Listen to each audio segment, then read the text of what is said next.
I'm sure you've heard the arguments for and against term limits. Sometimes if you listen to a talk radio show, maybe they'll be advocating for term limits or maybe they'll talk against it. Whichever side they're on, people will probably call in and argue for the opposite side.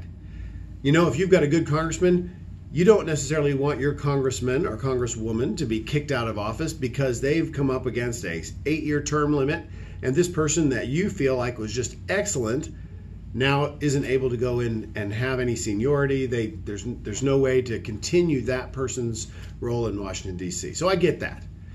But I also get the people who say, hey, when they've been there too long, they become part of the problem. They don't understand us normal people. They don't understand what it's like to be in business or be a teacher or be a doctor or whatever it is anymore because they have just become part of this bickering mob that is sometimes called the swamp in Washington, D.C.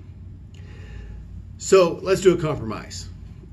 I want to advocate for term rotations. Hi, I'm Steve Perry. I'm the interim dean of the Robertson School of Government at Regent University. I think term rotation helps include the best of both sides. You know, one reason that term limits have been talked about a lot is because there's such power in incumbency when it comes to elections. If people had to rotate back home and not just stay in Washington, that would eliminate some of that power. They would have to run against someone else who's already in the Congress seat when they rerun. So think of it this way.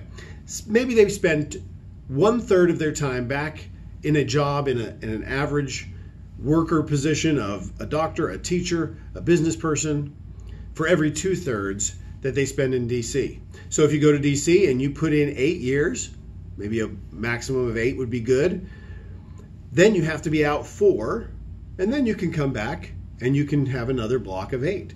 But in that 4 that you're out, you need to be back in the average everyday world of the citizens. In the Senate, of course, they serve 6-year terms. So one 6-year term probably is not enough. Takes some time to get your feet wet and get going. And so maybe 2 6-year terms, that gives you 12 years in the Senate. Then you have to be out for 6. Then you can run against whoever took that seat 6 years before. You run against that person if you want to, if that person's still running. And you could serve 12 more if you can get reelected.